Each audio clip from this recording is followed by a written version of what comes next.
Graça e paz do Senhor Jesus, amém? Amém. Quem está feliz por estar aqui? Amém. Glória a Deus. Nessa noite, Deus colocou no meu coração uma palavra que começa com conselhos para a jornada e depois com os riscos com os quais nós temos que tomar cuidado na jornada. E o primeiro conselho que eu quero trazer ao teu coração, que está lá em Lucas 1:37, tem muito a ver com a música que foi cantada aqui agora. O primeiro conselho é: não permita que os impossíveis, ou que o poder dos impossíveis da vida impactem mais a tua vida do que o poder do Deus que faz os impossíveis acontecerem. Amém? Numa jornada com Deus, haverão situações difíceis a serem enfrentadas. Haverão situações que eu digo que não somente serão difíceis, serão impossíveis, mas nós temos que crer que o Deus que caminha conosco, Ele é poderoso para fazer os impossíveis acontecerem na nossa vida. Quando o anjo Gabriel fala com Maria sobre o fato dela conceber e dar à luz a um filho, ela fala: mas como, se eu não conheço o homem? E aí o anjo continua falando com ela e dizendo: olha, sua prima Isabel teve, concebeu e deu à luz a um filho sendo estéril, porque para Deus nada é impossível. Fala para o seu irmão aí: para Deus nada é impossível. Quando Deus chamou Abraão para uma jornada com Ele, para uma caminhada com Ele, em fé, Abraão tinha impossíveis na sua casa. O impossível que estava na casa de Abraão estava relacionado à esterilidade da sua mulher, mas aquela esterilidade, aquele impossível, não impediu Abraão de caminhar com Deus, não impediu Abraão de avançar na sua jornada com Deus. E eu quero dizer para você: ainda que existam impossíveis na sua vida, eles não têm poder de impedir você de avançar. Eles não têm poder de impedir você de caminhar com Deus, de avançar com Deus. Havia um impossível na vida de Abraão, mas no meio do caminho, no meio da trajetória, no momento certo, no momento exato, que não foi o momento que Abraão escolheu, foi o momento que Deus determinou, o impossível saiu e a vitória veio. Então eu quero dizer para você: enquanto você está olhando para os impossíveis da sua vida, continue caminhando com Deus e acreditando que Ele tem poder para mudar as coisas no tempo dele e na hora dele.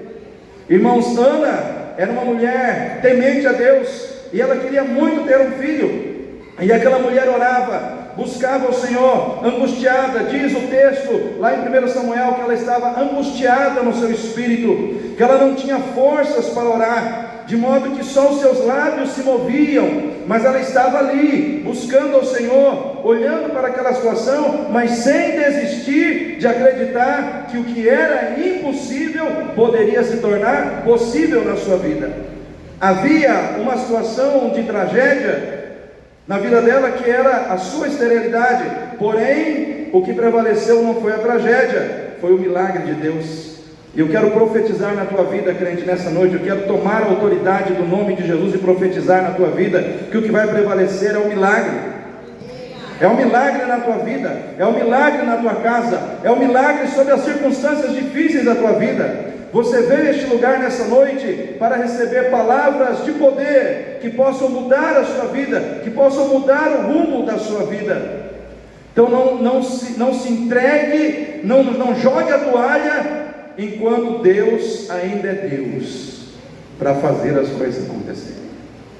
Queridos, quando aquela mulher, a sunamita, ela estava ali olhando para a situação de Eliseu, e ela se preocupou em fazer um quartinho para Eliseu, para ele descansar toda vez que ele saía e vinha até o monte para orar. E ela via que ele caminhava muito e não tinha onde descansar. Ela falou com o marido, preparou um quarto para ele. E aí o que aconteceu? Deus colocou no coração de Eliseu a preocupação em saber o que aquela mulher precisava, e ela precisava ter um filho, né? Ela nem pediu isso, ela nem foi em busca disso, porém, olha só, presta atenção no que eu vou dizer: Deus se preocupou com o que ela precisava. Eu quero dizer para você que nessa noite tem um Deus que se preocupa com aquilo que faz falta para você. Tem um Deus que se preocupa com aquilo que é importante na tua vida. Tem Deus que se preocupa em te dar aquilo que vai trazer alegria ao teu coração, quando você simplesmente se preocupa em servi-lo, quando você simplesmente se preocupa em fazer daquilo que você tem, das coisas que foram colocadas na tua mão, instrumento para servir o seu reino. Ele se preocupa em te dar aquilo que vai trazer a alegria plena na tua alma, no teu coração. Eu quero declarar que 2025 pode ser um ano difícil, de lutas, de dificuldades, mas não importa, Deus estará conosco. Deus vai estar conosco. Irmãos, como povo de Deus, não nos é prometido vida fácil. Quem se torna crente, quem aceita Jesus pensando que a vida vai ser moleza, que a vida vai ser de facilidades, está aceitando a Jesus pelos motivos errados. A gente não aceita Jesus para ter vida fácil. A gente não aceita Jesus para ter uma vida comparada ao mar de rosas aqui na terra. A gente aceita Jesus porque entende que o sangue dele nos purifica do pecado e nos garante a vida na eternidade. Mas enquanto nós estivermos aqui, vai ter luta, vai ter batalha, vai ter enfrentamento, vai ter conflito com situações que nós não gostaríamos de enfrentar, mas muitas vezes temos que enfrentar. Mas eu quero dizer para você, querido, que maior do que o poder das circunstâncias, das dificuldades, dos problemas para te derrubar, é o poder de Deus que está na sua vida para te levantar, para te colocar em pé, para te dar forças, para você enfrentar as dificuldades da vida. Então o primeiro conselho que eu quero te dar nessa noite: não permita que o poder dos impossíveis da vida, que o poder dos problemas difíceis da vida que você muitas vezes está passando, seja maior ou mais impactante na sua vida do que o poder do Deus que faz impossíveis acontecerem, que faz coisas grandes acontecerem. Muitas pessoas poderiam ter jogado a toalha e desistido de muitas coisas na vida, mas não fizeram isso. Por quê? Porque acreditaram que em Deus era possível. Eu fico imaginando Marta e Maria, depois de verem o seu irmão sepultado e já, irmãos, colocado numa caverna há 4 dias. Talvez para muitos ali era impossível, e para elas também, mas há 4 dias. E Jesus chega ali e diz: tirai a pedra. E quando tiraram a pedra, ele chamou Lázaro para fora. E o que estava morto voltou à vida. Eu quero dizer que aquele Cristo, irmãos, que tirou alguém morto há 4 dias do sepulcro, é o Cristo que está com você hoje. É o Cristo que vai entrar com você em 2025. É o Cristo que está vivo, que ressuscitou, que vive, que reina para sempre. Amém? Coloque isso no seu coração, né? Nós passamos por lutas, temos dificuldades, mas nós temos um Deus presente na nossa vida, que vai fazer a diferença na nossa vida à medida que nós o servirmos, à medida que nós o obedecermos, à medida que nós nos submetermos aos seus propósitos espirituais estabelecidos para as nossas vidas em Cristo Jesus. Irmãos, nós podemos ter planos para 2025 em termos de recebermos cura, soluções para situações materiais da nossa vida? Sim, irmãos, porque Deus é um Deus que está pronto a fazer. Deus é um Deus que está pronto a agir nas nossas vidas, mas nós temos que entender que a vida cristã não se resume apenas nisso. A vida cristã não se resume em apenas você buscar a Deus para receber. Tudo está subordinado ao propósito servir. Tudo que eu falei aqui dependeu da atitude das pessoas de terem um coração de servo. Eu quero perguntar para você aqui nessa noite: existe um coração de servo aí dentro de você? Quem tem um coração de servo? É esse coração que vai te levar a viver aquilo que Deus tem para você. Amém? Então não se impacte não deixe as situações difíceis e impossíveis da vida impactarem você mais do que o poder de Deus. Olhe para o poder de Deus sempre, né? Pandemia veio, mas foi vencida, né? Passamos pela pandemia. Poderão vir coisas mais preocupantes, poderão, mas Deus continua sendo Deus na nossa vida. Ele continua sendo Deus na nossa vida, e é isso que nós precisamos, irmãos, colocar no nosso coração. Segundo conselho: seja mais prático e menos teórico. Muitas vezes, irmãos, nós não conseguimos alcançar tudo que Deus quer para nós, porque somos bons teóricos, sabemos muito sobre amor, sabemos muito sobre servir, sabemos muito sobre ajudar o próximo, mas saber não basta. Nós temos que agir. Nós temos que fazer acontecer pela fé. Não adianta apenas nós sabermos que o pobre, o necessitado precisa ser ajudado. Nós temos que ir lá e ajudar. Amém, igreja? Não adianta eu saber que eu tenho que perdoar por graça quem me feriu. Eu tenho que perdoar. Não adianta eu saber, irmãos, que eu tenho que evangelizar, que eu tenho que fazer missões, que eu tenho que proclamar o Evangelho. A gente está careca de saber, mas a gente tem que evangelizar, a gente tem que proclamar, a gente tem que anunciar aos quatro cantos da terra que o sangue de Jesus tem poder para perdoar pecados. A gente tem que ser mais prático, a gente tem que ser menos teórico, menos igrejeiro.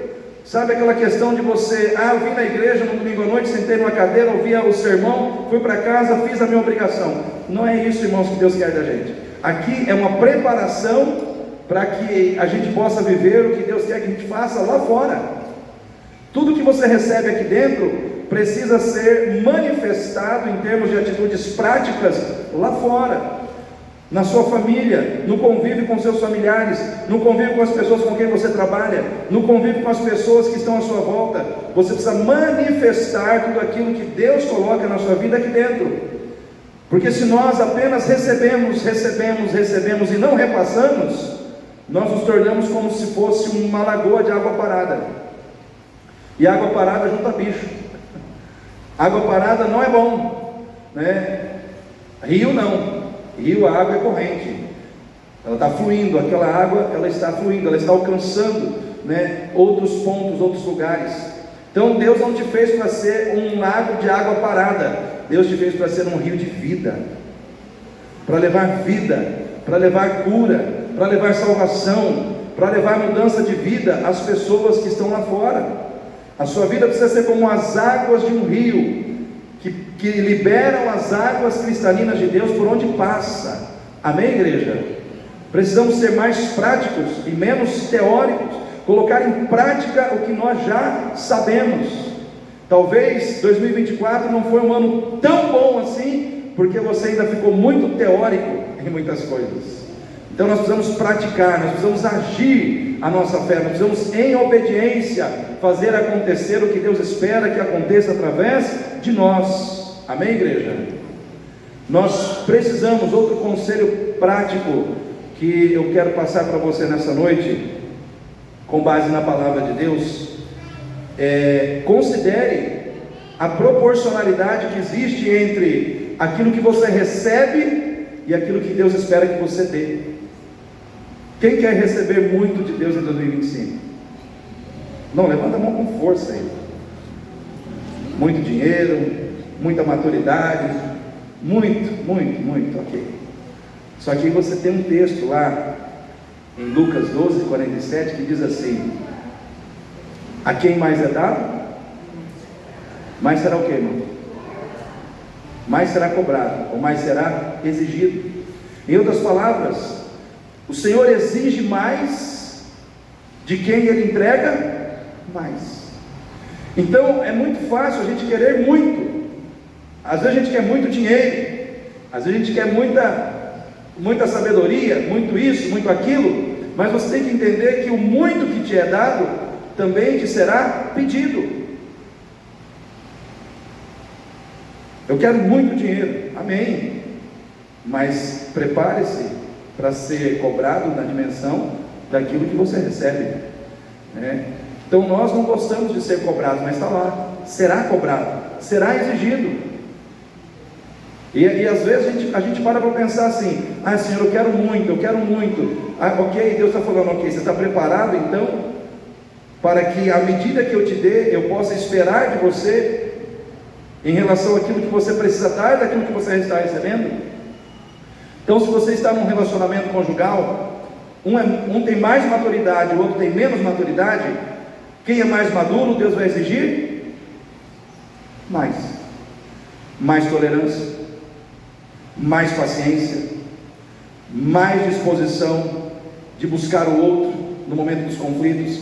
Ou seja, Deus vai sempre exigir mais de quem tem mais, e de quem pode mais. Então se você tem recebido muita maturidade de Deus, prepare-se para ser também usado dentro dessa maturidade que Deus tem te dado. Se você tem recebido muitos recursos de Deus, prepare-se, coloque isso no seu coração: Senhor, eu quero receber muito, e na mesma proporção que eu estou recebendo, eu estou pronto para que o Senhor exija de mim, para que o Senhor cobre de mim o que eu preciso entregar em relação ao que eu estou recebendo do Senhor. Amém, igreja? Quarto conselho: deixe Deus, isso eu falei agora de manhã, na escola bíblica dominical, deixe Deus resolver os seus desânimos. Fala para o seu irmão aí: deixe Deus resolver os seus desânimos. Irmãos, muitas vezes o desânimo aparece na vida do crente, sim ou não? E eu perguntei para a Nicole hoje de manhã: por que uma pessoa fica desanimada? Ela falou: pastor, tem muitos motivos. E realmente tem muitos motivos, irmãos. Às vezes nós ficamos desanimados porque nos frustramos, porque nos decepcionamos com uma situação ou com pessoas, a gente desanima, sim ou não? Às vezes ficamos desanimados porque estamos enfrentando um problema que é de difícil solução, e aquilo está desgastando a gente, e aí o desgaste, o embate com o problema, a dificuldade vai trazendo no nosso coração desânimo. Às vezes nos desanimamos porque passamos por uma situação de perda, ou perdemos um ente querido, ou perdemos, irmãos, algo que era importante na nossa vida, e aquilo traz desânimo na nossa vida. Às vezes o desânimo vem da preguiça, sabia? Preguiça traz desânimo. Só que quando você olha para Josué 1:6, o Senhor diz assim: esforça-te e tem bom ânimo, porque tu farás esse povo herdar a terra que jurei aos seus pais que lhes daria. Josué estava desanimado, e sabe o que Deus faz? Ele confronta Josué com uma responsabilidade, ele confronta Josué com uma missão que havia sido lhe dado como líder do povo no lugar de Moisés. E muitas vezes, irmãos, quando eu olho para essa situação, eu vejo que o desânimo do crente precisa ser tratado, sim ou não? Se não precisasse, Deus não tinha falado com Josué. E como é que Deus tratou o desânimo de Josué? Ele apareceu para Josué numa visão? Foi assim, Taíra? Não. Deus não apareceu numa visão, Deus não mandou uma chuva de poder sobre ele. Sabe como é que Deus trabalhou o desânimo no coração de Josué? Falando com Josué. Sabe como muitas vezes os seus desânimos serão resolvidos? Quando você parar para ouvir a voz de Deus. Tem muito crente desanimado dentro da igreja porque não quer ouvir o que Deus tem a dizer, e aí fica cultivando desânimos. Deus é um Deus que Ele pode fazer tudo na nossa vida do jeito que Ele quiser, mas Ele nos mostra que Ele é um Deus que fala conosco para colocar dentro de nós uma disposição para que a gente haja com Ele. Ele não quer fazer tudo sozinho, tendo condição de fazer. Existe uma parte que cabe a nós fazermos. Então quando Deus diz esforça-te e tem bom ânimo, é como se Ele dissesse: você tem que se esforçar. Existe um esforço que precisa estar em você. Você precisa se esforçar simplesmente para ter bom ânimo. Porque um crente desanimado, irmãos, é um crente que não influencia ninguém para aquilo que é bom. Um crente desanimado é alguém que não consegue agir em prol do reino de Deus porque ele está desanimado. É um crente que não consegue cumprir a sua missão porque ele está desanimado. E Deus começou a falar com Josué, e Ele começou a colocar no Josué a visão de que muitas vezes a gente precisa se animar, tendo a percepção de que existem pessoas que dependem de nós para caminhar, e a gente precisa encontrar ânimo não no emocionalismo, não no sentimentalismo humano, mas na responsabilidade de servir, na responsabilidade de estar em pé para que outros possam estar, na responsabilidade de sermos referencial de Deus para algumas pessoas que precisam de nós para poderem caminhar conosco. E ali Deus, ele chama Josué a uma responsabilidade. Existe uma missão que Deus deu a cada um de nós, amém, irmãos? E nós precisamos olhar com atenção para isso, porque não é interesse do inimigo que você esteja animado para cumprir a sua missão. Porém Deus, Ele tem interesse em que você caminhe, em que você avance. Por isso Ele fala com você, Ele ministra ao seu coração a palavra, para que você possa se levantar do seu desânimo. Porque muitas vezes estamos desanimados gratuitamente. Às vezes não tem nem motivo para a gente estar desanimado, mas a gente está desanimado simplesmente porque a gente acha que as coisas estão ruins, quando na realidade não estão. Às vezes a gente tem muito mais motivo para agradecer, como o Rodrigo falou, e a gente está permitindo que coisas pequenas tragam desânimo ao nosso coração. Josué estava desanimado porque Moisés era morto. E Deus falou com ele: Moisés, meu servo, é morto. Passa esse Jordão, tu e este povo. Em outras palavras, ele estava dizendo: olha, Moisés morreu, chegou a hora dele partir. Tem pessoas que vão ficar com você um tempo, porque elas são limitadas, elas morrem, elas não vão continuar com você a vida inteira. Mas entenda uma coisa: ele morreu, mas eu estou vivo. Ele te deixou, mas eu nunca te deixo, porque eu sou Deus que não abandona e nunca morre. Eu quero dizer para você, querido, o teu Deus está aqui, Ele nunca vai te abandonar e Ele nunca vai morrer. Às vezes nós desanimamos por quê? Porque esperamos nos outros, quando nós deveríamos estar esperando em Deus. Quando Deus fala para Josué que Moisés estava morto, Josué sabia que Moisés estava morto, sim ou não? Era como se fosse uma redundância, não precisava ter, mas ele falou. Por quê? Porque ele viu que o coração de Josué ainda estava esperando em Moisés. Ele falou: você está esperando na pessoa errada, está esperando em quem morre. Espere em quem vive eternamente. Espere em mim, porque a sua força vem de mim. É eu que te sustento, é eu que te fortaleço, é eu que te ponho em pé, é eu que te daria a condição de atravessar o Jordão. Eu quero dizer para você nessa noite: deixe Deus resolver os seus desânimos. Ninguém vai numa jornada com Deus desanimado. Josué precisava atravessar o Jordão para viver uma nova etapa do outro lado do Jordão. Talvez você está em 2024 hoje e seja uma extremidade do Jordão. 2025 está do outro lado. Mas o que está te impedindo de entrar vitoriosamente em 2025? O seu desânimo, a sua falta de ânimo para enfrentar essa jornada com Deus. Então eu falei até aqui de jornadas, de uma jornada com Deus, começando em Abraão. Abraão foi chamado para uma jornada, Maria foi chamada para uma jornada de fé, de conceber e dar à luz ao Filho de Deus.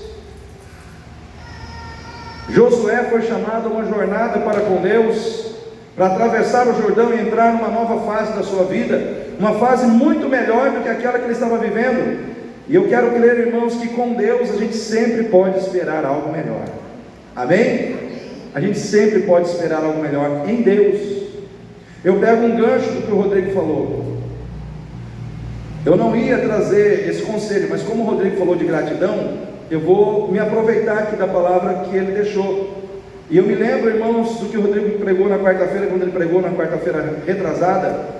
E uma frase que ele disse que me chamou muita atenção. Ele diz que a nossa gratidão a Deus não é em função das coisas boas que nós recebemos, mas em função do Deus bom que está conosco em todas as circunstâncias da vida.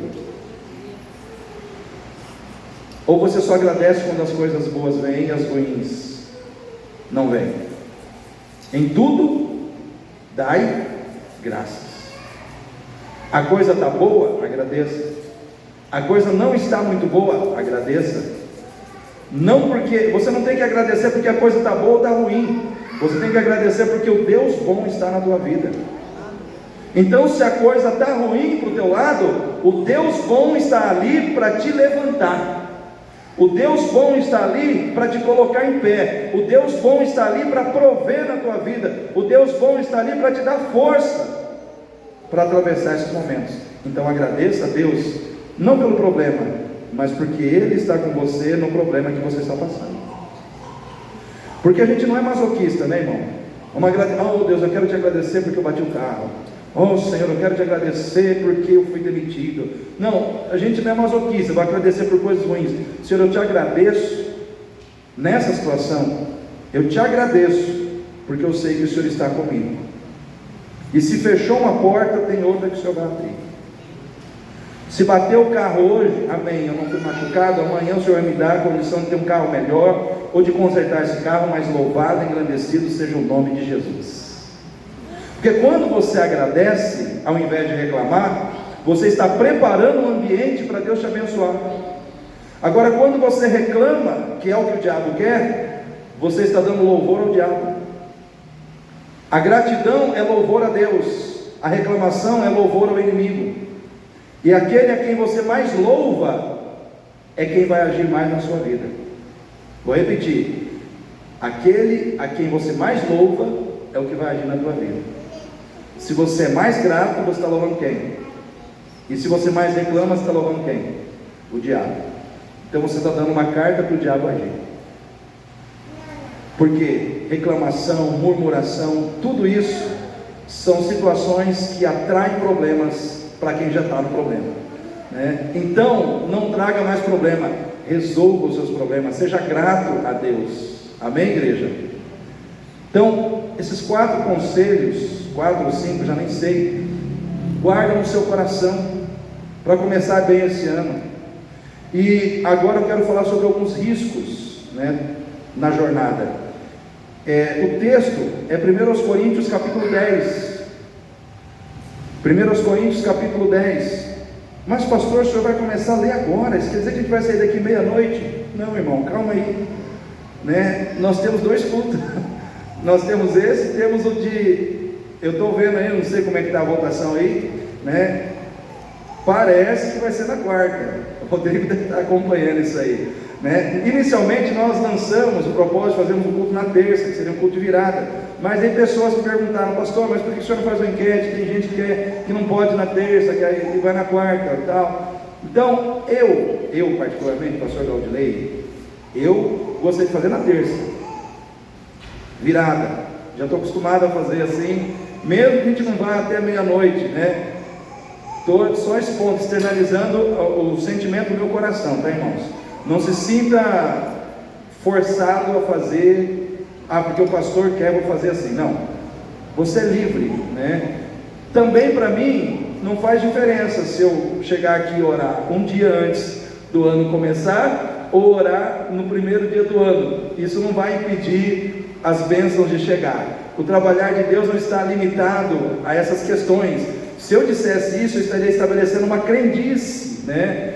E nós não somos um povo de crendice, nós somos um povo que crê em Deus. E um dia, ou dia 31, ou dia 1º, isso não vai fazer diferença para nós.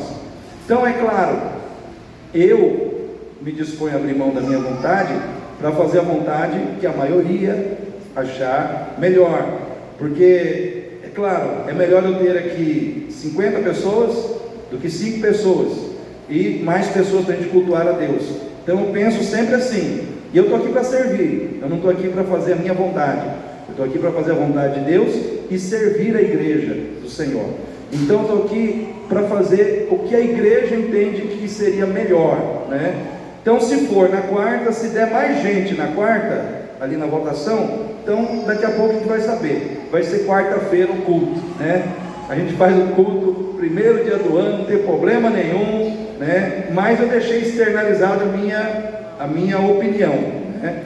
Então, gostaria que fosse na terça, né? Se não der, não deu, a gente faz na quarta, né? Mas, queridos, como povo de Deus, a gente precisa estar preparado para entregar a Deus o que é devido. Então vamos ler o texto, 1 Coríntios, capítulo 10, versículo 1. Ora, irmãos, não quero que ignoreis que nossos pais estiveram todos debaixo da nuvem, e todos passaram pelo mar, e todos foram batizados em Moisés, na nuvem e no mar.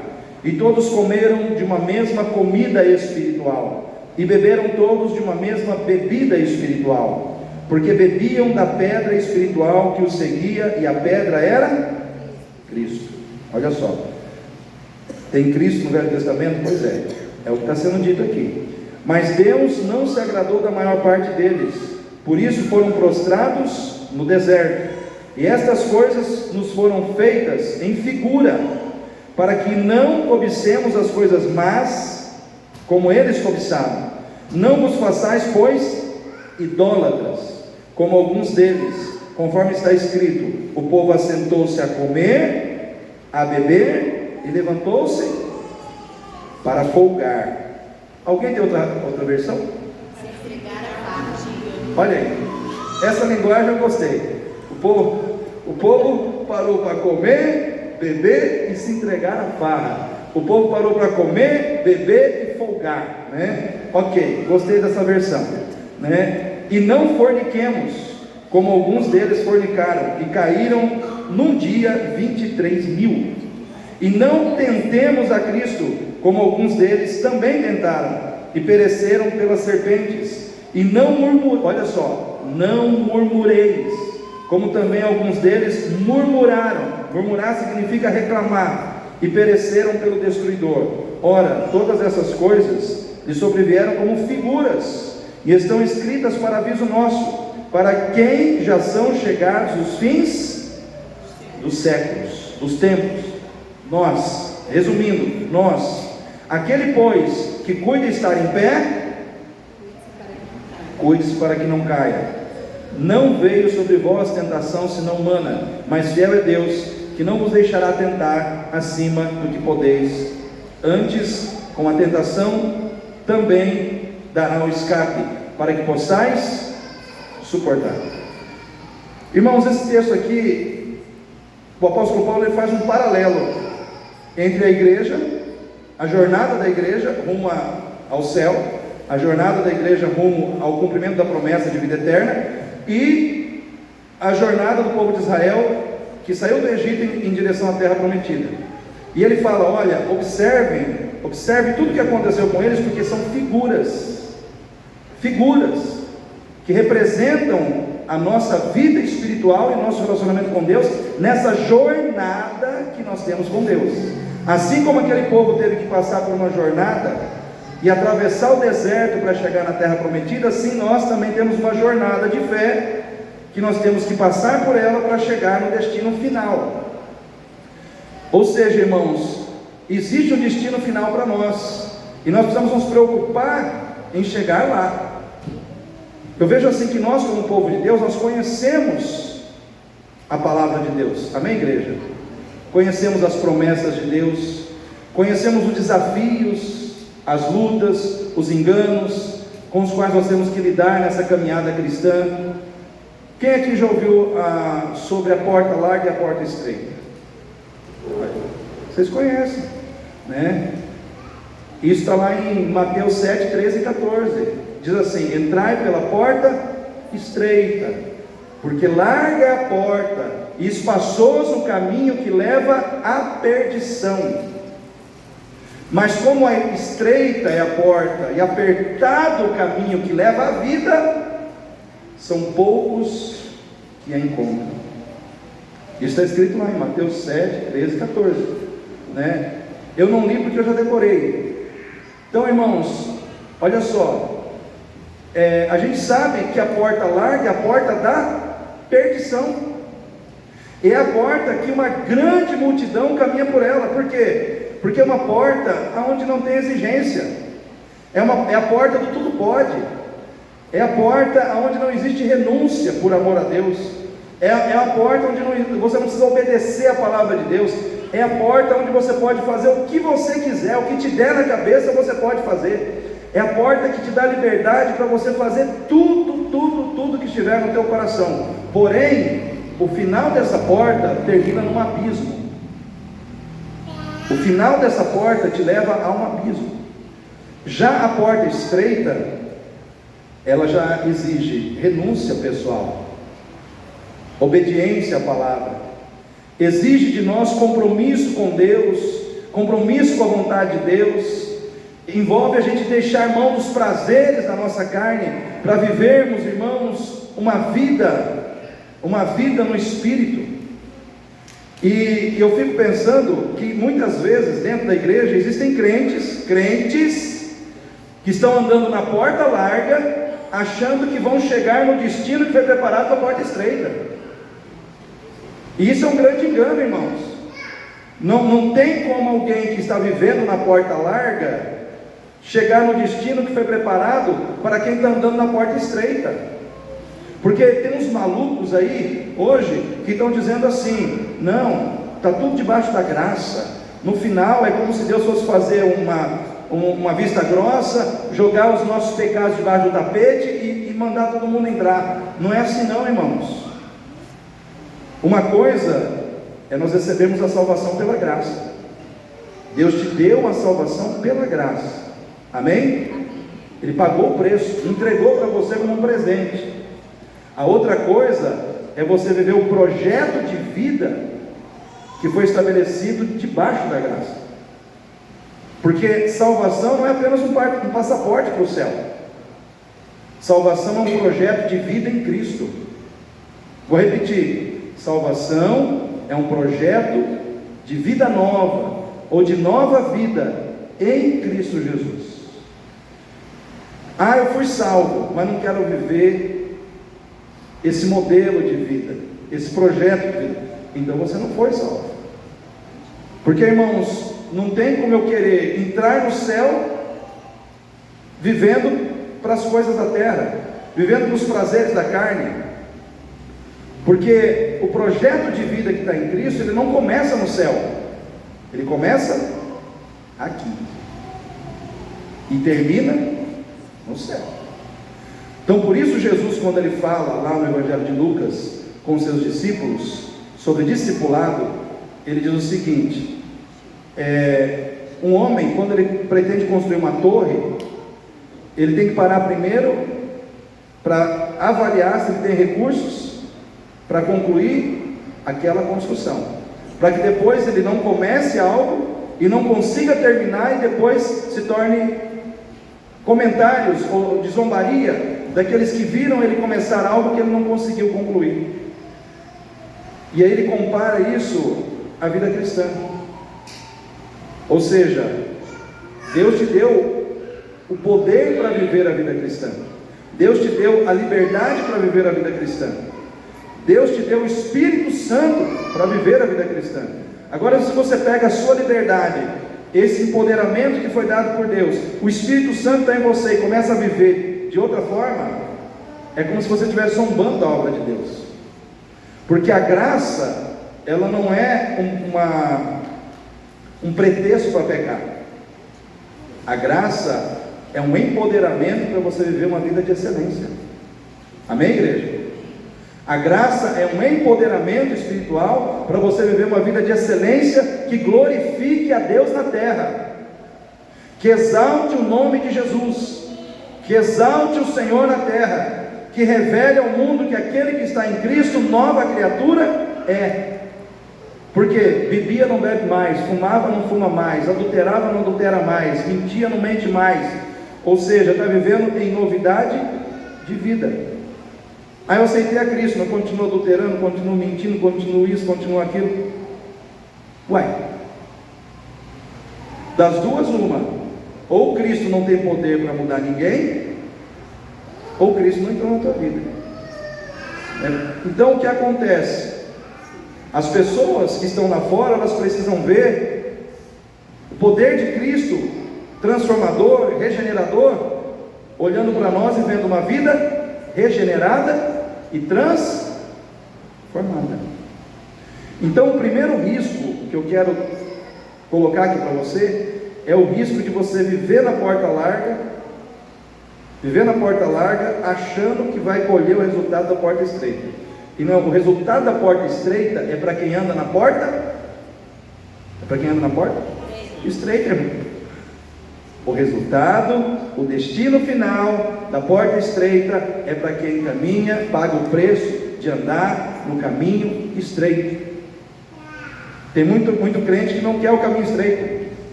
Ele quer alargar o caminho dele.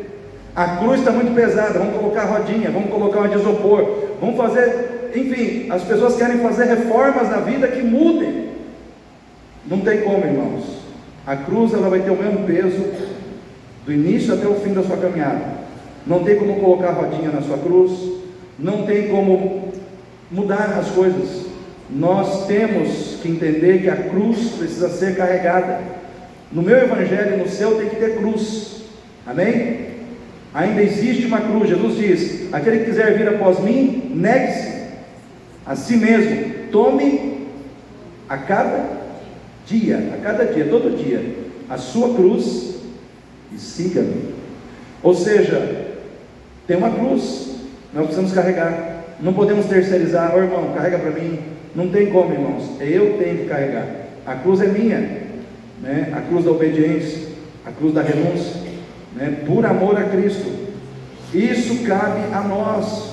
Então cuidado, a porta está ficando cada dia mais larga, né? Infelizmente estão aumentando a largura da porta, e tem muito crente entrando na porta larga, tem muito crente indo pelo caminho errado. Não vai colher o destino da porta estreita andando na porta larga. Amém, igreja?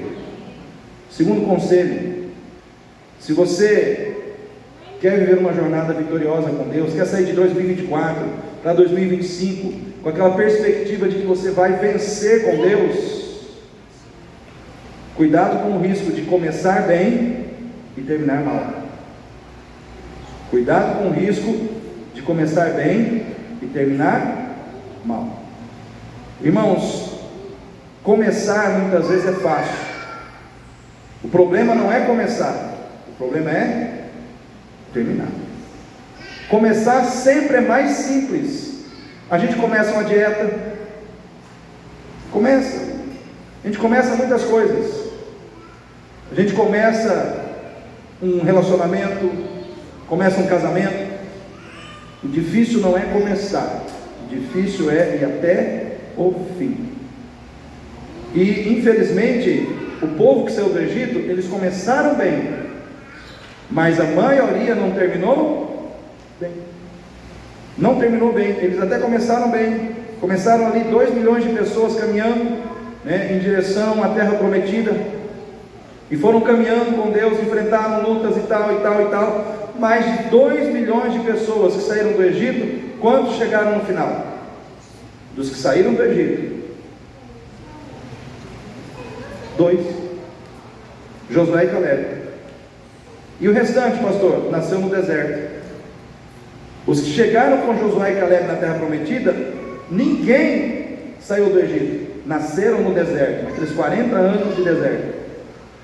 Às vezes, para você ficar firme com Deus, Deus tem que fazer você nascer no deserto. Deus tem que gerar em você uma pessoa que sabe o que é viver, o que é nascer, o que é enfrentar deserto, só para não se perder. Porque teve pessoas que nasceram em bom lugar, nasceram no Egito, bom lugar que eu falo, lugar de conforto, não estou dizendo que era bom moralmente, espiritualmente, mas nasceram no conforto do Egito, e o conforto do Egito matou eles no meio do caminho. Então nós precisamos entender que na caminhada com Deus existe um afunilamento espiritual, sim ou não, irmãos? Existe um afunilamento, parece que muitos começam e poucos terminam. Irmãos, eu fico triste de dizer isso que eu vou dizer para os irmãos. Teve muita gente na minha trajetória de vida cristã que eu vi dentro da igreja, que conviveram comigo dentro da igreja, e hoje muitas dessas pessoas estão, sabe aonde?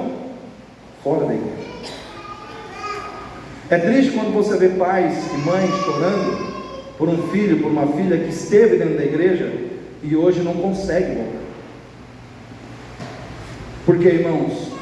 Porque é mais fácil você trazer para dentro da igreja uma pessoa que nunca ouviu o evangelho do que você trazer de volta para o aprisco, vamos dizer assim, uma pessoa que já esteve, que já ouviu, que já experimentou de Deus, mas saiu. É muito mais difícil. Parece que quando você chega perto dessa pessoa, tudo que você vai falar, ela fala, eu já sei. Tudo que você está falando, eu já sei. A pessoa, ela não te dá ouvidos, ela nem sequer te dá ouvidos. Parece que a mente da pessoa fica entorpecida, parece que a mente dela fica fechada para ouvir a voz de Deus. Quando a primeira igreja, lá atrás, distribuía sopão à noite, eu participei de algumas situações dessas. E a gente fazia isso para ir entregar o sopão para essas pessoas à noite, e com a intenção de evangelizar e, claro, de levar comida para quem tem fome. Só que, para nossa surpresa, irmãos, você chegava ali, na maioria das pessoas moradores de rua, você já chegava para eles e falava, paz do Senhor, porque a maioria deles era crente, irmãos. A maioria, eu estou aqui para dizer que 70% das pessoas que estão na rua já estiveram um dia dentro de uma igreja, e hoje estão na rua. E aí eu lembro uma vez um rapaz que eu cheguei para falar com ele, ele falou, eu já fui batizado no Espírito Santo, já falei em línguas e tal, e, enfim, o cara sabia tudo de Bíblia, de batismo no Espírito Santo, mas estava lá, na sarjeta. Eu lembro que uma vez eu fui falar com um pastor amigo meu aqui, numa dessas igrejas grandes daqui da 13, vou falar logo, Memorial. Eu chego lá na porta, está lá o pastor conversando com uma pessoa de rua. Eu esperei. Aí ele atendeu a pessoa, tal. Ele falou, pastor Claudilei, sabe quem é essa pessoa aqui, que estava aqui? Eu falei, um morador de rua. Aí ele falou assim, não, tudo bem, morador de rua, mas essa pessoa, ele era um pastor, conduziu uma igreja, esteve à frente de uma igreja, e hoje está aqui, abandonado pela família, na rua. Começou bem, mas não está terminando bem. Pense em duas, eu vou retratar aqui duas situações.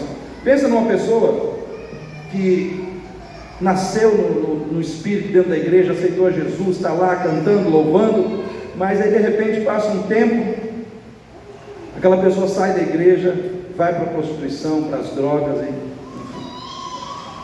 E agora pensa numa outra pessoa que é o caminho inverso, estava na prostituição, nas drogas, perdida, mas recebe a Jesus, abandona as drogas e tal, e vem para Cristo e não larga Cristo nunca mais. Qual dessas duas pessoas retrata a melhor situação? Aquele que começou bem e terminou mal, ou aquele que começou mal, mas terminou bem? Começou mal, mas terminou bem. O que importa é como a gente vai terminar, irmãos.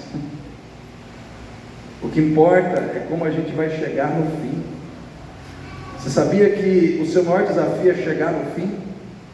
O seu maior desafio aqui hoje como cristão para 2025 não é ter mais bens materiais, não é ter mais recursos financeiros. O teu maior desafio é permanecer em Cristo, é permanecer na fé, é se decepcionar com pessoas, mas não se decepcionar com Jesus, é sofrer, passar por circunstâncias que vão vir para provar a tua fé, mas você não abrir mão da sua fé. Porque, irmãos, nós estamos vivendo os derradeiros dias que antecedem a volta do Senhor Jesus. Quem crê assim? Eu creio, irmãos, eu creio, porque tudo que foi profetizado na Bíblia está acontecendo.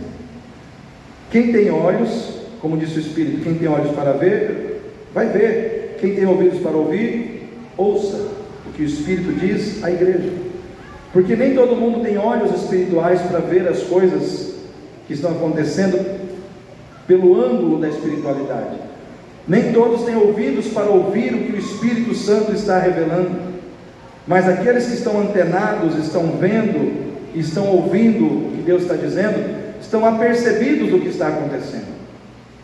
Então, a igreja hoje está passando por um momento de esfriamento espiritual, sim ou não, irmãos? A igreja está fria, a igreja está distante, o coração dos crentes não está mais fervendo como já ferveu antes. Tinha irmão que quando você começava a pregar, glória a Deus, aleluia e tal, e você ficava ali mergulhado no Espírito. Hoje você ouviu um glória de um crente, e eu particularmente não fico estimulando ninguém a falar glória, porque eu não quero que o seu glória seja glória fabricado por mim. Eu quero que você dê glória, mas seja glória de verdade.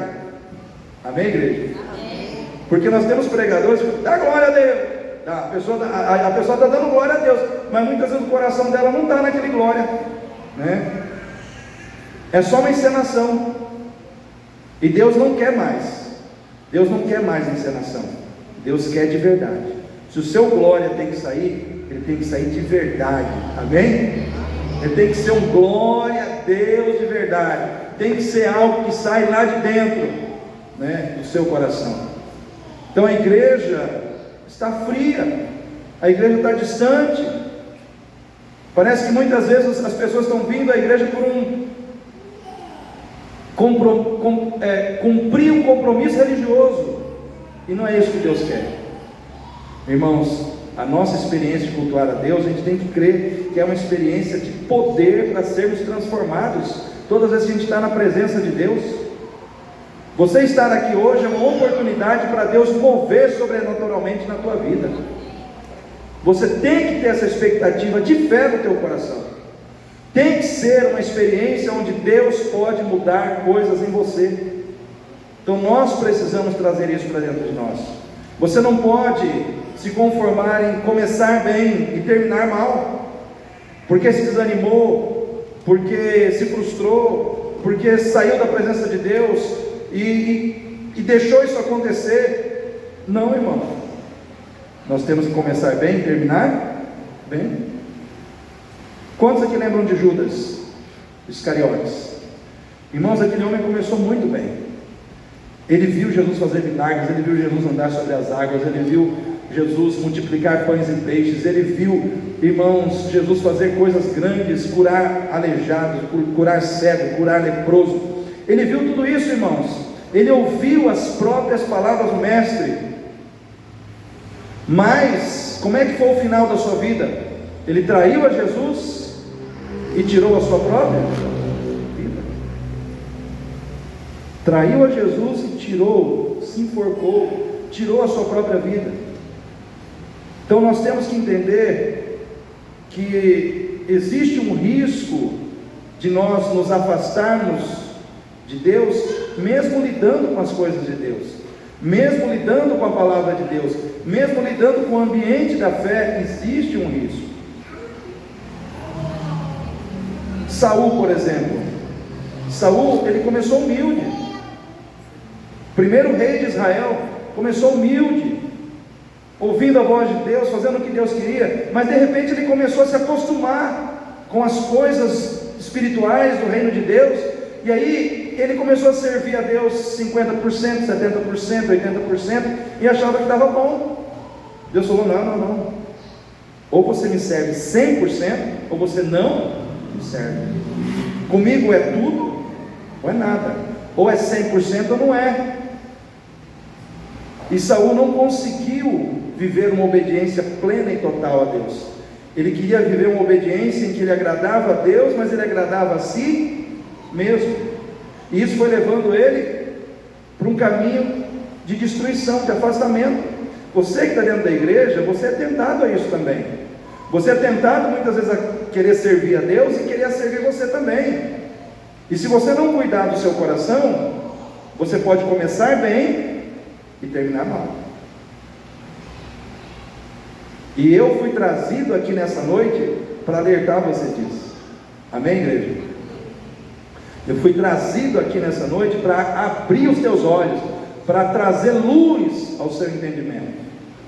Irmãos, o rei Uzias, um dos grandes reis de Judá, ele foi um dos grandes reis de Judá. Ele aparelhou Judá, ele criou inúmeras armas de guerra. Ele foi talvez um dos melhores reis políticos que Judá já teve. Mas no final dos seus dias, diz assim lá em 2 Crônicas 26, no final dos seus dias, o orgulho entrou no coração do rei Uzias. E ele entrou no lugar do santuário onde estavam os sacerdotes, com um incensário na mão, e ele quis queimar incenso ao Senhor, não sendo sacerdote. Aí os sacerdotes disseram: Senhor, rei, cada um na sua, né? O senhor é rei, a gente é sacerdote, né? O senhor não pode fazer isso. Só que ele não quis dar ouvidos ao conselho que lhe foi dado. Sabe por que muitas vezes a gente fecha ouvidos para conselhos, irmãos? Por causa do nosso orgulho. Às vezes a gente está tão cheio de si que a gente acha que não precisa ouvir ninguém. E foi assim que o Uzias agiu. Ele entrou, queimou o incenso e saiu de lá leproso. Como é que foi o seu fim? Morreu fora da cidade, numa casinha, leproso. Por quê? Porque o leproso naquela época não podia conviver com as demais pessoas. Ele começou bem e terminou mal. Quem quer começar bem e terminar bem? Deixa eu ver quanto tempo eu tenho. É porque eu vou terminar de pregar essa palavra na quarta-feira, né, Rodrigo? Quarta-feira. Vamos lá. Mas eu vou terminar esse tópico aqui, né? Para que a gente possa, o que nos leva a começar bem e a terminar mal? Primeiro, relaxismo espiritual, relaxamento espiritual.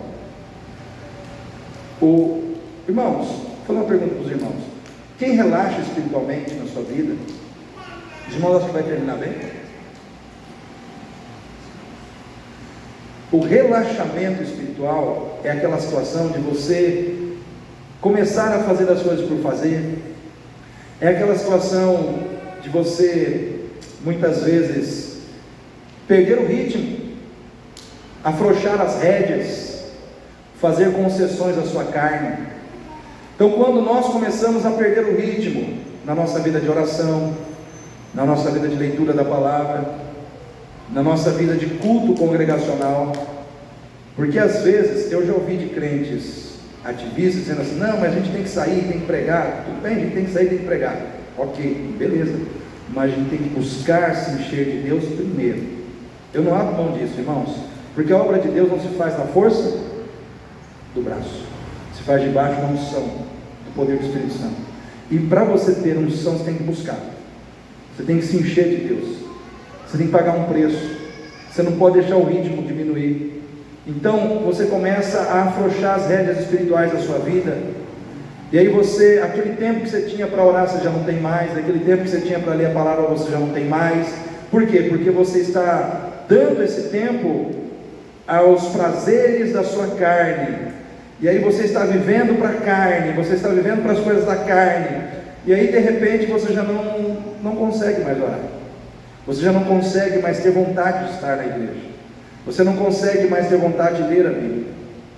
Eu gosto de ver o Mateus está morando lá em casa agora, por uns dias, porque eles estão em reforma no apartamento deles lá, mas eu gosto de ver o Mateus. Ele acorda cedinho, vai lá, pega a Bíblia dele, aí ele fica ali, ele lê, ele é metódico, né? Deve ter dado isso de alguém. Então, ele vai lá, lê a Bíblia, fica ali, aí depois ajoelha, ora, né?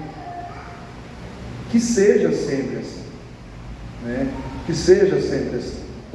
Irmãos, eu vejo quando a gente tem uma rotina com Deus, essa rotina, quando ela é boa, ela nos fortalece. Aí quando Deus precisar de espiritualidade na gente, Ele vai achar. Sim ou não, irmãos? Mas quem está na carne é o contrário. Quando Deus precisar de espiritualidade, vai achar carnalidade na gente. Quando Deus precisar da gente, de nós, uma pessoa calma, tranquila, paciente, Ele vai encontrar uma pessoa explosiva, briguenta, enfim. Por quê? Porque nós estamos na carne. Simples. Matemática é simples, né? Então, a vida com Deus, ela precisa ser vivida com coisas que fortalecem a presença de Deus em nós. É a palavra, é a oração. Agora, se nós começamos a relaxar espiritualmente, nós começamos a quebrar isso na nossa vida. O fortalecimento de Deus, o mover de Deus, a unção de Deus começa a ficar quebrada na nossa vida. E nós não podemos aceitar isso. Então, estar no culto disperso, você não pode, queridão. Se não é a mim que você está ofendendo, você está ofendendo o Espírito Santo. Por quê? Eu não sou nada, mas o Espírito Santo de Deus é. O Espírito Santo de Deus é. E ele merece ser ouvido. Ele merece que a palavra de Deus, ao ser ministrada, seja recebida no seu coração. Então, o Espírito Santo é invisível, mas ele está aqui. Amém? Quem crê que o Espírito Santo de Deus está aqui? Ele está aqui. O Espírito de Deus está entre nós. Ele está em nós. Ele me dá a capacidade de falar e te dá a capacidade de abrir o coração para ouvir. Mas é Ele que está fazendo essa interlocução aqui entre quem fala e quem ouve.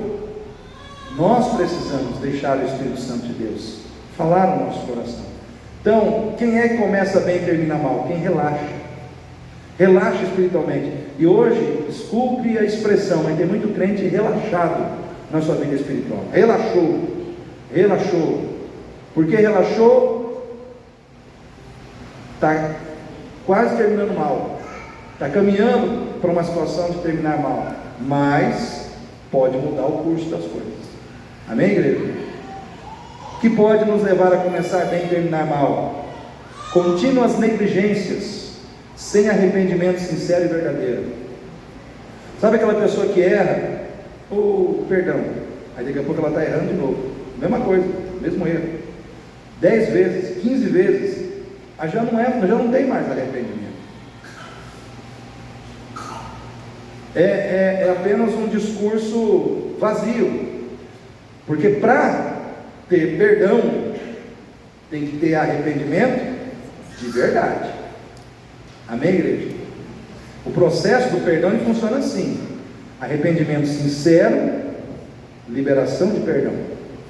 O perdão funciona quando ele se encontra com arrependimento sincero. Agora, quando, tipo assim, uma pessoa errou com você, Thaís. Me perdoa, tá, Thaís? Tudo bem. A sua parte é perdoar. Você liberou o perdão. O negócio não está mais contigo. Mas se a pessoa não te pediu perdão de verdade, o negócio está com ela. Por quê? Porque a parte dela ela não fez. Você fez a sua. Você perdoou. E perdoou com sinceridade. Também funciona diferente se você não perdoar com sinceridade, né? Perdoar da boca para fora, né? Mas vamos supor que o seu perdão seja verdadeiro, mas o pedido de perdão do outro, o arrependimento do outro não existiu. Não acontece o que deveria acontecer. Muitas vezes é assim com Deus, irmãos. Deus está pronto a perdoar, mas nem sempre nós estamos dispostos a nos arrepender. O que leva uma pessoa a começar bem e terminar mal? Falta de arrependimento. A pessoa é corrigida e não muda. Já foi corrigido 10 vezes, não muda. A Bíblia diz que aquele que é corrigido muitas vezes e não muda, virá sobre ele repentina destruição e não haverá quem o possa livrar. É assim? Virá sobre essa pessoa repentina destruição e não haverá quem o possa livrar, por falta de arrependimento. Provérbios 28, 13 e 14.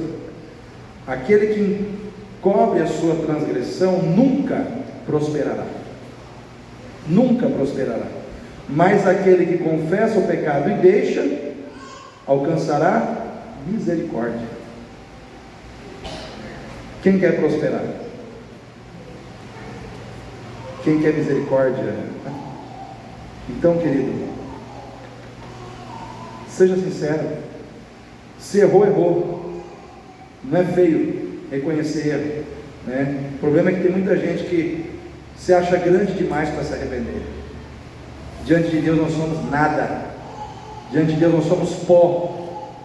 E nós temos que nos arrepender. Somos pó, né? Somos caco de barro. Ele é o vaso que quebra e faz de novo. Amém?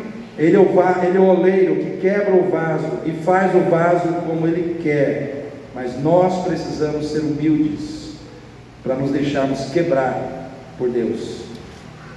Terceiro, o que me leva a começar bem e a terminar mal?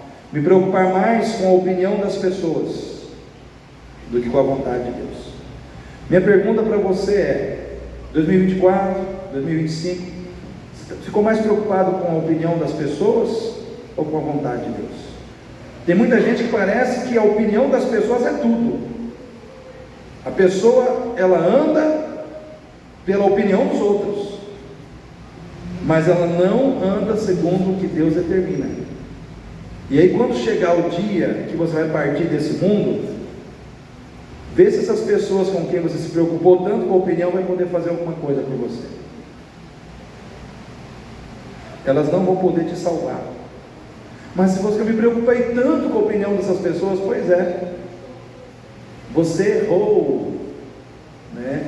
Errou, né? Você errou. Você devia se preocupar com a opinião de quem te salva, de quem te dá a salvação, que é Deus. Então tem muita gente que começa bem e termina mal porque se preocupa demais com a opinião dos outros, com a sociedade, com a opinião pública, com o politicamente correto, mas não se preocupa com o que Deus quer. E a última situação que leva um crente a começar bem e terminar mal é se deixar seduzir pelas ofertas do inimigo. Irmão, será que o inimigo ele oferece coisas que seduzem o coração dos crentes? Sim ou não, irmãos?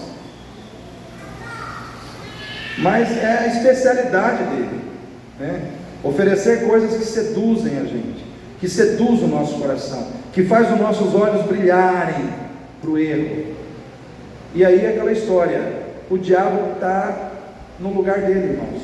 A função dele é essa, tentar destruir a tua vida. Cabe a você não cair na tentação, cabe a você dizer não ao diabo e dizer sim para Deus, que nem aquela música do Tales: todo dia o pecado vem, me chama, todo dia vem as tentações, me chama, todo dia a proposta vem, me chama, todo dia o pecado vem, mas eu escolho Deus, eu escolho ser amigo de Deus. É assim que nós temos que agir, porque todo dia o pecado vem, todo dia as propostas vêm, todo dia as tentações vêm, todo dia vem, mas a gente tem que dizer venha, porque toda vez que vier eu escolho Deus. Quem quer que seu 2025 seja um sucesso? Então a sua vida espiritual tem que ser um sucesso. Se sua vida espiritual for um sucesso, o seu 2025 será também. Os seus empreendimentos serão um sucesso, tudo será um sucesso. Então falamos de alguns conselhos, falamos de 2 riscos na nossa jornada. Vamos deixar aqui mais 3 riscos para o próximo culto. Então assim o pastor tem conteúdo, né? E a gente dá sequência na palavra. Eu quero chamar aqui a irmã Clenilda. Vem aqui, irmã. Irmã Clenilda, ela é membro da nossa igreja, ela trabalha no Carrefour ainda, irmã? Trabalha no Carrefour, então ela... Gente que trabalha em mercado não tem muita folga, né? E então ela às vezes tem dificuldade de estar sempre aqui, mas chega aqui perto, irmã. Ela está meio chorosa hoje aqui porque o irmão está hospitalizado, né? O Cleosmar. A irmã pode relatar assim rapidinho o que acontece com ele? Aconteceu? Irmão, na verdade a gente só descobriu que ele tem um problema. Esse problema dele afeta todos os outros órgãos. E aí quando foi na sexta ele começou a passar mal, e aí ele teve uma infecção generalizada do intestino, teve que fazer uma cirurgia de emergência e agora ele está na UTI, entubado, o risco é grande, tem muita chance, é só Deus a misericórdia de Deus. Mas Na sexta-feira, eu pedi a Deus que Ele faz com providência na vida dele. Se fosse para ele ficar bom, ou se fosse para Deus levar ele para o descanso. Eu estou confiante. Seja feita a vontade do Senhor sobre a vida dele. Isso é minha confiança em Deus. Eu tenho certeza que Ele fará o melhor. Amém. É uma postura sábia. Tem gente que não, Deus, eu só aceito se o Senhor curar. Não, Deus é Deus. A gente tem que estar disposto a orar para que cure, mas a gente tem que estar disposto a entender que Deus é soberano e Ele pode querer recolher, né? Nesse momento eu quero que a igreja fique em pé e nós vamos estar orando por essa situação, colocando a vida desse homem diante do Senhor e nas mãos do Senhor, e pedindo para que o Senhor, na sua infinita misericórdia e graça, faça o que precisa ser feito. Quero que você ore com fé comigo, para que o Senhor faça o melhor, de modo que venha trazer paz ao coração da serva, de modo que venha completar ou concluir todo o plano que em Cristo está traçado sobre a vida do seu irmão. Ele já é convertido, né? Convertido. Então, é uma pessoa que está em Cristo. Então, querido, está na mão de Deus. Então, eu quero que você ore comigo neste momento. Pai querido, em nome do Senhor Jesus, nós nos encontramos na tua santa presença. Nos encontramos diante do Senhor, que é Deus sobre as nossas vidas, Senhor dos senhores e Rei dos reis, Senhor poderoso nas batalhas. A tua palavra diz para cada um de nós que o Senhor é refúgio bem presente na hora da angústia. Ainda que as águas rujam e se perturbem, ainda que os montes sejam lançados no meio dos mares, eu não temerei, porque tu és meu refúgio e minha fortaleza, disse o salmista, declarando que ele tinha total segurança no Senhor diante das situações mais difíceis que ele poderia enfrentar, porque é um rio que sai do trono de Deus e alegra a cidade do Senhor, o santuário das moradas do Altíssimo. Deus está no meio dela, não será abalada. Deus ajudará ao romper da manhã, Deus ajudará ao romper da alva. O Senhor é o Deus que corta o arco, quebra a lança, lança os carros no fogo. E o Senhor mesmo diz: aquietai-vos e sabei que eu sou Deus. Serei exaltado entre as nações, serei exaltado na terra. Aleluia. Tu és Senhor de toda a glória. Tu és o Senhor que cuida da vida da Clenilda, do Cleosmar, dessa família, porque eles entregaram suas vidas a Cristo e descansam na certeza da salvação. Aleluia. Meu Deus, meu Pai, aleluia. Tu és poderoso para fazer muito mais abundantemente, além daquilo que pedimos, além daquilo que pensamos, aleluia. Tu és Deus para curar, Tu és Deus para levantar o doente, Tu és Deus para tirar da UTI quem quer que seja, se este for o Teu projeto, se este for o Teu plano. Por isso, Senhor, neste momento, nós colocamos a vida desse homem nas Tuas mãos, porque nós não sabemos qual é o plano do Senhor nessa situação. Mas como disse a Tua serva, ela está preparada para qualquer que seja o desfecho, seja o Senhor curando e restaurando a saúde dele, ou seja o Senhor, ó Deus, encerrando a caminhada dele nessa terra e levando a sua alma para o descanso eterno. Assim o coração da tua serva está em paz diante do Senhor, mas nesse momento de indefinição o coração sofre. Por isso, meu Pai, em nome de Jesus, como igreja, nós oramos agora e pedimos que o Senhor, ó Deus, faça o que precisa ser feito e faça o melhor. faça o melhor, segundo a tua boa, agradável e perfeita vontade, em nome de Jesus. Deus, o Senhor é Deus sobre as nossas vidas. Nós entregamos esta causa nas mãos do Senhor e cremos que neste momento aquele homem está recebendo a visitação do teu Espírito, que neste momento o Senhor está ali, e andai, oh, aleluia, em nome de Jesus. Nós cremos que o Senhor é Deus para fazer muito mais, abundantemente, além daquilo que pedimos e além daquilo que pensamos, segundo a tua boa vontade e o teu Espírito que em nós opera. Aleluia. Nós oramos neste momento, descansando no teu cuidado e no teu agir, porque nós não oramos segundo os nossos méritos, mas oramos segundo os méritos de Cristo, segundo os méritos de Cristo naquela cruz. E é no nome dele, no nome de Jesus, aleluia, que nós oramos agora. Ah, Deus, oramos neste momento, colocando, Senhor Deus, ó Pai, esta causa diante do Senhor, aleluia, em nome do Senhor Jesus, em nome do Senhor Jesus. Amém e amém, aleluia. Glória